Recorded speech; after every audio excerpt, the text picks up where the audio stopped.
Marty was keenly aware that he was not a good man. He had open warrants on over 24 planets and twice as many stations for crimes that run from illegal parking to grand theft spaceship. Consequently, he was wanted dead or alive on 6 coalition of independent planets worlds, and the rest would likely extradite him eventually. Also, there was a general warrant which amounted to the same thing in the whole of the Republic of Terra and her aligned planets, just with less diplomatic posturing and a better court-appointed defense attorney. Other human star nations weren't much better. Even he didn't want to bring trouble down on the peaceable heads of Pacifians, and the less said about what Roma Nova wanted to do with him, the better. Their concept of justice was a lot more Roma than Nova, and Marty had good reason to shudder at the word crux.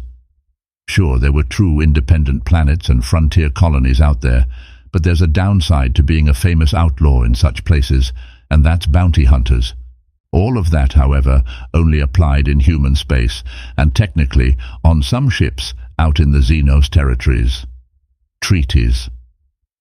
However, outlaws rarely have much interest in international relations beyond whether where they're currently hiding out has an extradition treaty or not, and Marty sneered at the phrase international incident unless such a treaty was implicated. Thus, Marty was plying his dubious trade in the Star Council, one of the larger Xeno star nations. Multiracial, multilingual, possessed of an easily avoidable navy, thick with trade routes, and most importantly, far from the front of the ongoing war, the Star Council was an ideal place to hide. Speaking of the war, Marty was of the opinion that the genocidal enemy rolling closer to human borders was enough reason to overlook someone who merely occasionally relieved the rich of their personal interstellar yachts, but several justice systems disagreed enthusiastically. Besides, it wasn't as if he'd ever killed anybody, or at least anybody who didn't have it coming and that they knew about. Therefore, here in this new territory, he endeavored to play things straight, or at least only moderately crooked in his luxury transit business that may or may not depend on what may or may not have once been a Roman senator's private barge. This was about as close to a good thing going as a guy like Marty could expect. More importantly, it was as close to a good thing as his crew of misfits and outlaws could expect to get, and he planned to keep it that way. Well, mice and men scheme and plan, and God laughs. A fair like any other, a group of Corvians, or as Marty's pilot Bianca liked to call them, bird people. The Corvians were, in Marty's opinion, all feathers and fluff, capable of making a lot of noise, but not much in the guile department. More importantly, they were easy to provision for, since they were omnivorous, and most Terran seasonings weren't toxic to them. Even as he told his disappointed customers that his crew was all Terran, not all human, Marty had no idea that his not-so-humble vessel was about to carry something considerably more dangerous than a 1-star rating, cooperate intrigue. To be fair, there was nothing particularly obvious that tipped Marty, or any of his misfits, off about the less-than-ordinary wealthy family boarding his vessel. If anything, he thought they were unusually wholesome for rich types, of any race. Sure, the father was distracted by work, but the kids gave the communicator the irritated look of a kid who knows their dad's being bothered instead of the painful gaze of the neglected. Moreover, the mother and aunt were only sparing attention from the kids for trivial details, such as where they were walking and the answers to their questions. The way the mom avoided a collision with a bulkhead at the last moment was downright impressive. The kids, 3 of them, were blue, almost spherical collections of azure fluff, and questions were actually rather cute. It was the damnedest thing for the youngest one. Bianca insisted that it was a girl, but Cook insisted that it was a boy, chirp in their weird bird language, "I know a human word." Cute. Cute. It means cute, because humans is cute. Thanks to cybernetic implants translating for him, Marty had no problems replying, "Well, I think you're cute. What do you think of that?"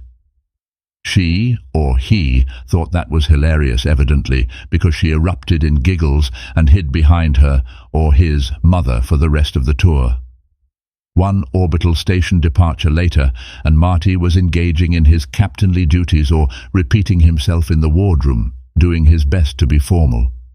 Like I said, my name is Marty, and I'll be your captain for the next week or so, depending on the hyperspace tides.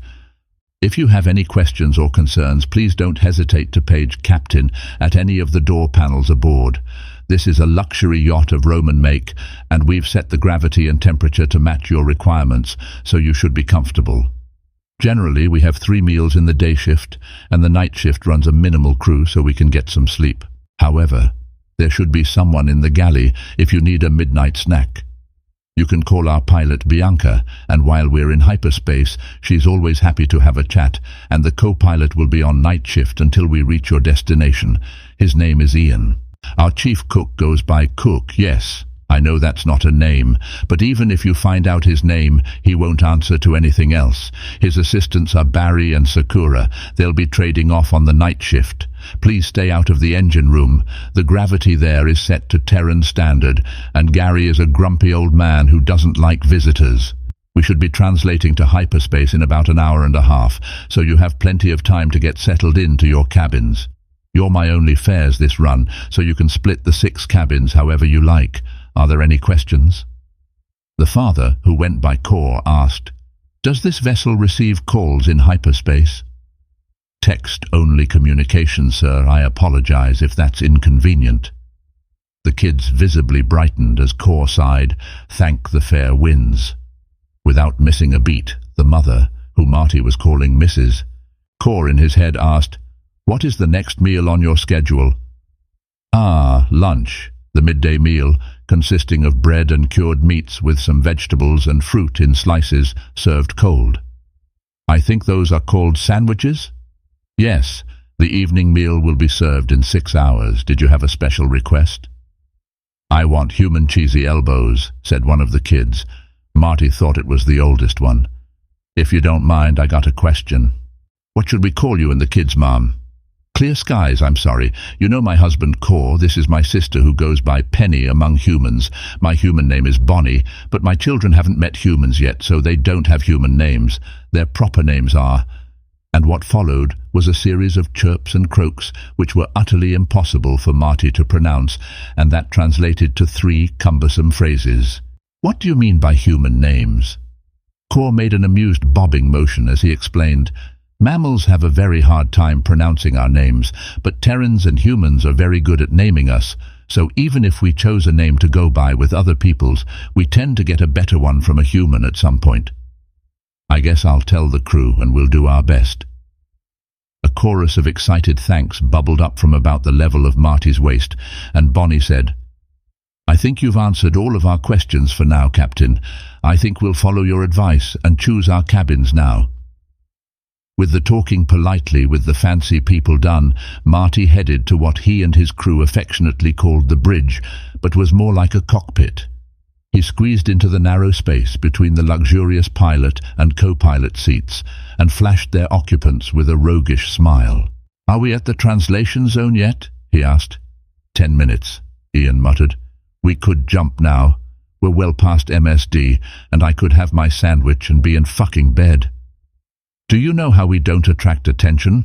Bianca asked with a flick of her feline ears and the patient tones of someone repeating the correct response to a common complaint. "By not breaking the law where everyone is looking," Ian grumbled as he ran his fingers through his shock of blonde hair. "Part of why we can charge a premium is that the Xenos in these parts think that we're cute. Don't get pissy with our passengers, Ian," Marty said sternly before continuing more gently. "I'm a fair hand at the yoke. You could scoot down to the galley now, and I'll finish out your shift for you if you want." "Nah, boss, don't worry about it. I just got bad news this morning." "All right." Marty glowered at Ian suspiciously.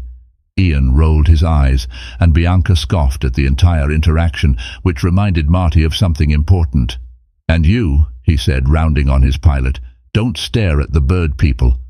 She balked loudly and then complained, "But they're damn adorable."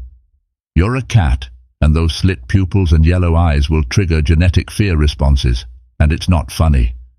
"You're no fun," she grumbled, as Marty nodded sternly and turned to shuffle out into the corridor. With his pilots primed positively, he was off to deal with Gary. He opened the door leading to the access ladder and felt the gravity shift to Terran standard as he stepped over the threshold and felt his normal weight settle comfortably across his frame. Sure, low G was fun and all, but he liked being able to move like normal and not worry about accidentally becoming a meat missile dangerous to crew and passenger alike. The reactor and hyperdrive hummed, transformers buzzed, various readouts declared percentages of all sorts of things, from power usage to water pressure to the hot water levels in the various heads, and the king of this noisy domain scowled at the intruder and was mirrored by his two assistants. "When are we going to get a big score so we can fucking retire?" Marty sighed and answered Gary, like relieving a Roman senator of a luxury party barge he wasn't really using anyway. Gary's scowl deepened. Well, maybe something a little more sellable. Maybe like a freighter that turns out to be the personal yacht of the Prime Minister of Osea Themes and was a freighter only on paper. This is the part where you remind me that there's no such thing as one last score and that having a good thing going is better anyway. Clever man. But I'm just too fucking old. So retire on a luxury yacht. Gary glowered. Have I ever let one of my people down? No. So you ready to hand your job off to these twerps? Hey, objected the twerps. These two are too thick-headed to run an engine room. Hey, that's what I thought. You going to come out of your cave? I'm not putting up with a bunch of birds calling me cute. And your assistants? They're allowed off this deck when they stop being idiots. Hey, I'll send lunch down for you. Gary grunted and glowered at his assistants, who attempted to look busy under his hostile gaze, and Marty climbed back up to the passenger deck and made his way to the galley with the promise of sandwiches on his mind. Cook was, as usual, merrily singing in his kingdom of pots and pans, to the alleged chagrin of his assistants, their exasperated scowls betrayed by upward quirking lips from Barry and ancestral canine tail wags from Sakura. Marty did not even pretend to be annoyed by Cook's off-key rendition of Bohemian Rhapsody, but rather joined in. This broke the dam, withholding the hidden mirth from Barry and Sakura, who burst out laughing. Marty and Cook were old hands at this, though, and managed to complete the song before comfortably settling into mirthful chuckling while their younger companions struggled to regain control over their wheezing laughter. They must have been sharing particularly funny inside jokes before Marty had gotten there to be so disabled, but that was par for the course. Status? Lunch is prepared, Cook reported briskly, but Ian heard about Harvey this morning. Marty winced. Harvey's fate had been hanging over him for the past 20 hours, and he was trying to figure out how to break the news to the younger man. How'd he hear? Saw the vid. Harv went out in a blaze of glory like he always wanted. Harvey couldn't just keep his head down and not open fire on local security in the Republic of all places.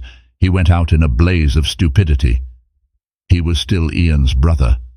I know. It's only chance that Ian wasn't with his brother. I know. Ian's a very gifted pilot. Fuck. You're going to have to drill it through his head that nobody wins an engagement like that, no matter how talented a pilot is at the helm. Can't you just get him drunk or something? I'm not the captain of this tub.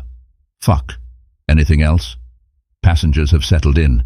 Kids share a room, married couple another, and Penny has a room to herself, Sakura reported. I hear the kids want macaroni and cheese, Barry said. We don't have elbows, but we do have shells. Do you think that's okay? Should be, Marty answered. Send lunch down to the engine cave once we've translated. Gary's not letting his students out of his sight. Still, Marty's only reply was a flat look. The entire kitchen staff winced in reply, then shared a grave knot. One more thing, Cook said. This core fellow has been having some heated discussions over the comms. Whoever's bothering him is machining him more and more angry. Keep saying that he won't cross a line, probably something to do with business ethics. You know corpos.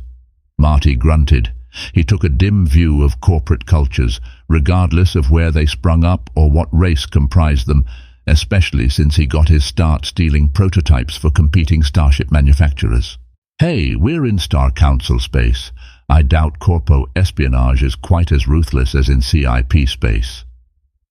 Marty shrugged.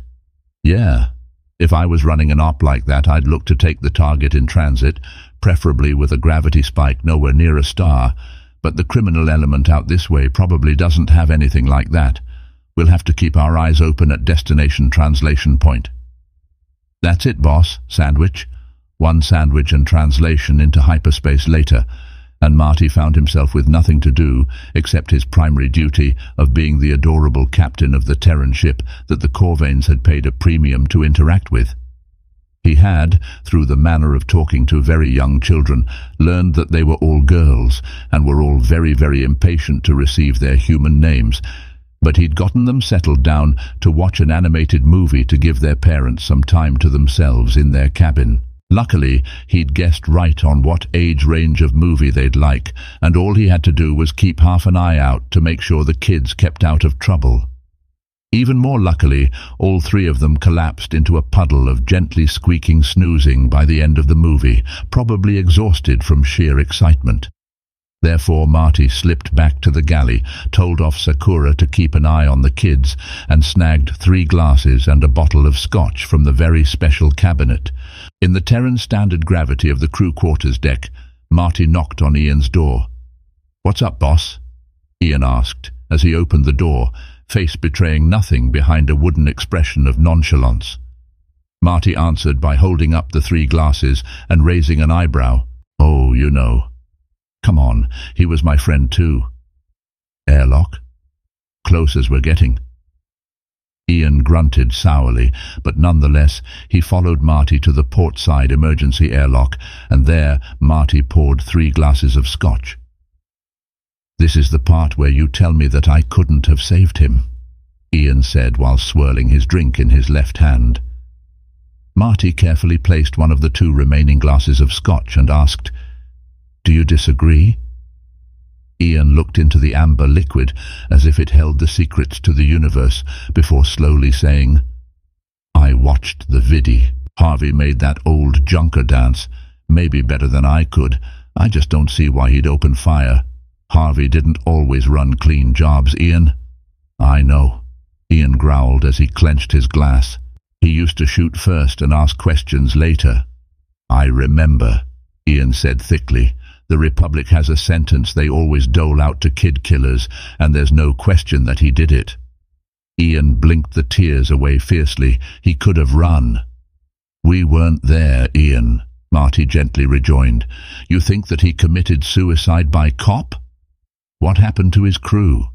Ian looked to the ceiling and shook his head before admitting, "Escape pods." "So what do you think Harvey was thinking? That he'd save the Martinez family a little more pain and skip the trial and get to the sentence?" Marty gave his friend a hard look and raised his glass in a salute, saying, "He lived by the code." Ian raised his glass in reply. "He died by the code."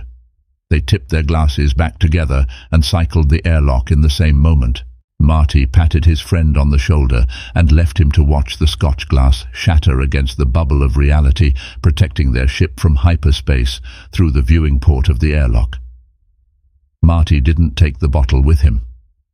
Marty tried not to ruminate too much on Ian's situation, since it would come back to the uncomfortable realization that his own past would come due one day too. It was a matter of who would collect and for what, more than anything.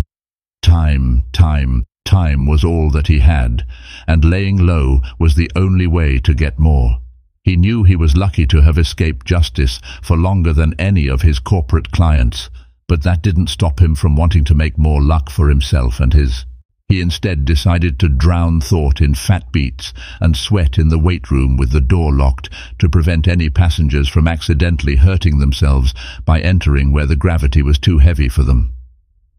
Then, a rinse in the shower later, and he was obliged to host a dinner, which he privately admitted was one of his favorite captainly duties.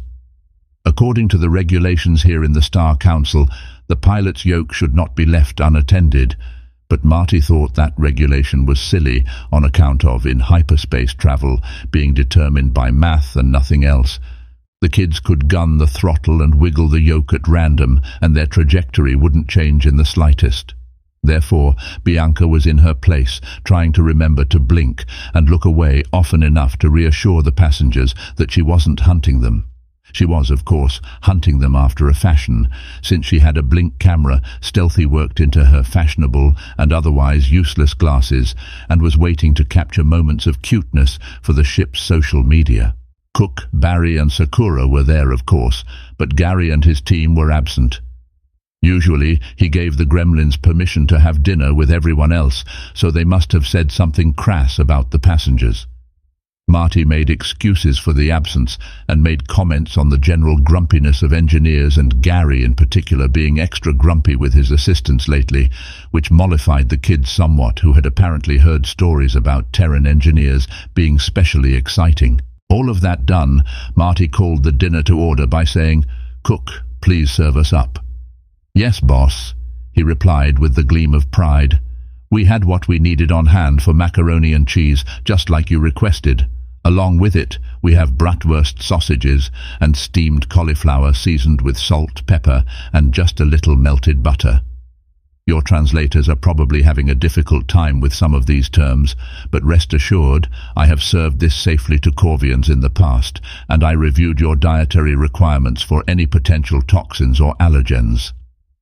While he explained, Sakura and Barry placed a plated meal properly portioned before everyone seated before taking their seats, while Marty said, "Now, unless anyone has any religious or traditional rituals to observe, please dig it." Evidently, the passengers had no such rituals, and Barry alone bowed his head briefly in prayer to quizzical looks from the three girls already stuffing their beaks with cheesy goodness. "Why is he doing that?" asked the middle one after swallowing a mouthful. "Because I follow a religion that says I should be thankful for every meal," he answered. "Why does it say you should be?" she rejoined with another mouthful loaded on her fork. "Because nobody really knows for sure if they'll get a next meal, and it takes a lot of work from a lot of people to make every meal happen. It's only polite to say thank you." "But none of the people can hear you, can they?" "You're certainly a curious one. No, most of them can't hear me, but I believe God will let them feel my gratitude, even if they don't know He's doing it." "Careful," Bianca chided playfully. "You can quiz him all you want, but he'll just get more and more boring." "That's your human name," crowed the youngest. "Quiz." "Quiz," she replied to her sister, as if trying it on. "I can roll with Quiz," Cook said sagely. Quiz somehow became more spherical as her feathers fluffed out in pure pride at the name. The dinner proceeded in much the same way, with Quiz asking questions about everything, from why the noodles were differently shaped from what she'd seen in the movies, to why humans could be so strong if they're so little. Meanwhile, Kor seemed to revel in the fact that his communicator couldn't chime with a call waiting to be answered, and instead preened over his children, providing Bianca with plenty of material to capture as both vids and pictures. Bonnie had the look of a mother who had at long last come to a place where the outside world would not intrude on her husband's peace, even through the feathers and rigid beak. Some things come through no matter how a race expresses things. Penny, though, took a moment to demurely ask Marty for a moment to plan an activity. "The gym? Sure, it's free for use," Marty explained cheerfully. "The weight room too, so long as it isn't locked for safety. Terrans need to exercise in our native gravity for health reasons." "The children are interested in playing a human sport. Do you have any suggestions?" "With each other, or are you requesting some crew members to play against them?" Penny bobbed in place for a moment, considering the question before saying, "If you can make sure they're safe, I think they'd like to play against real humans at least once." "Basketball? We sometimes play that one ourselves, so we're good enough to be careful with the kids. Should we let them win, or are you looking for a sportsmanship lesson?" Again, she bobbed in place as she mulled over the question before she answered, "I think they will know if you let them win. At least the oldest one will. I leave it in your judgment, Captain. I'll have a 3-man team warmed up before breakfast tomorrow, and we'll have our human sports event in the mid-morning. Sound good?" "Yes, thank you." One serving of dessert later, and Marty was stalking down the corridor of the crew quarters deck to check on Ian.